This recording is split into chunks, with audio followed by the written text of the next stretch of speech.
Is Japan truly anti-foreigner? The real story behind the rumors. Part 1. Team Nobels, ang dami kong nababasa sa isang group na mga workers at foreigner dito sa Japan ang nagagalit sa Prime Minister ng Japan dahil parang ayaw daw ng Prime Minister sa ibang lahi. Pero kung tutuusin, para sa akin ay may point ang ibang Japanese kung bakit nagagalit sila or ayaw nila sa mga foreigner dito sa Japan. Dahil kung tutuusin ay ayaw naman talaga nila ng ibang lahi dito sa Japan kung hindi lang talaga sila na shortage sa mga manggagawa nila dito sa Japan. Dahil nung unang panahon, nung 1980s, kung hindi nyo alam ay sobrang higpit talaga ng Japan sa pagpapapasok ng ibang lahi sa bansa nila.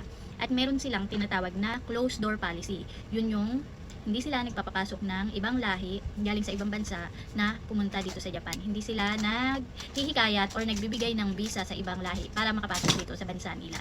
Kaya nga 'di ba dati nung unang panahon, talagang yung mga entertainer lang yung nabibigyan ng visa papunta dito sa Japan. Yung mga tinatawag nating mga Japayupi.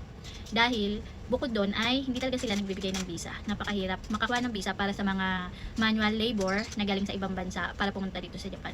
Hindi sila nag-a-accept ng ganun. Dahil ang unang-unang dahilan nila ang homogeneous, dahil gusto ng gobyerno ng Japan na mayroon lang silang iisang nasyon, isang kultura at iisang lahi sa bansa nila. Kaya nung 1980s ay bibihira talaga na may mixed blood dito sa Japan. Kaya nga si Mr.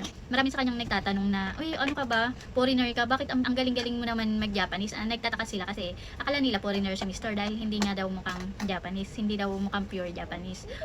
Sabi ko naman kay Mr., bakit ganun lagi yung tanong sa'yo na akala nila foreigner ka tapos ibang lahi ka? Sabi ko, pwede ka namang mixed blood. Kunyari, yung nanay mo or tatay mo hindi Japanese, tapos dito ka lumaki kaya ka magaling mag-Japanese. But iniisip nila na malaki ka na napunta dito tapos ang galing mo na agad mag-Japanese. Sabi niya kasi daw, nung kapanahonan niya, nung panahon nung ipinanganak siya ay wala pa daw mga pinapapasok dito na ibang lahi, kaya bibihira pa daw yung may mixed blood. Kaya wala daw talaga magtatanong sa kanya kung mixed blood siya tapos dito siya pinanganak at lumaki. Dahil wala daw talaga dati mixed blood ng Japanese. Ang gobyerno ay pinapanatili ang homogeneous society dahil sa social friction. Natatakot sila na magdulot ito ng hindi pagkakaunawaan ng salita at kultura kung sakaling magpasok sila dito ng ibang lahi at makilala ng Japanese or makatuluyan. At ang isa pang dahilan ng gobyerno ng Japan ay dahil natatakot sila na sa pagdami ng mga dayuhan dito sa Japan ay magkaroon or pagsimulan ito ng pagkakaroon ng krimen dito sa Japan o kawalan ng seguridad. Dahil dito talaga sa Japan, nung unang panahon, nung puro Japanese pa lang sila at wala pang ibang lahi, ay napaka-safe talaga ng Japan at walang laganap na krimen. Walang nakawang nagaganap at iba pang krimen.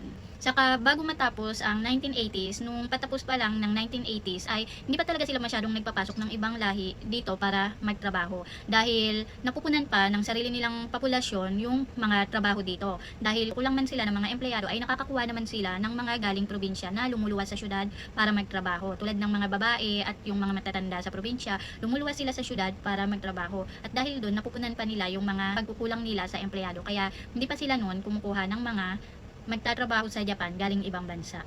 Bagamat sobrang higpit ng gobyerno ng Japan sa pagpapapasok ng ibang lahi noong panahon ng 1980s ay nung mga katapusan ng 1980s ay doon din biglang sumigla at lumubo ang ekonomiya ng Japan na naging dahilan naman ng kanilang labor shortage o kakulangan sa mga trabahador para sa 3K jobs. Yung may tinatawag silang 3K jobs, yun yung tatlong K na tinatawag nilang Kitanai, Kitsui, Dangerous. Yung Kitanai, madumi; Kitsui, mahirap; Dangerous, delikado. Yun yung 3K na tinatawag nila. Yung mga trabaho na mahirap, na delikado, na madumi, nagkulang sila ng labor para sa mga ganung trabaho. Kaya naman napilitan sila na magpatupad ng tinatawag nilang side door. Yung side door ay ang naisip nilang alternatibong paraan para sa pagpapapasok ng mga dayuhan o ibang lahi sa bansa nila nang hindi sinisira ang opisyal na patakaran ng kanilang bansa, opisyal na patakaran ng Japan. At simula noon, dun sila nakapagpapasok ng mga trainee. Simula noon ay nagkaroon sila ng trainee system. Yun yung nagpapapasok sila ng mga trainees galing ibang bansa. Yung mga trainees na nag-aaral or nagtitrain dito sa Japan pero ang sa totoo lang ay nagtatrabaho na din talaga sa mga trabahong KKK, Kitanai, Kitsui, Dangerous. Yung ibig sabihin nun, yung mga maduming trabaho tulad ng mga sa basurero, ganun. Tapos Dangerous, yung mga construction, mga iba nga sa pabrika, yon. Doon sila nag-start na magkaroon ng mga trainee dito sa Japan. Dahil sa trainee system, yung pagpapapasok nila ng mga trainee dito para magtrabaho, para mapunan ang kanilang labor shortage. At taong 1990s ay nag-umpisa naman silang tumanggap ng mga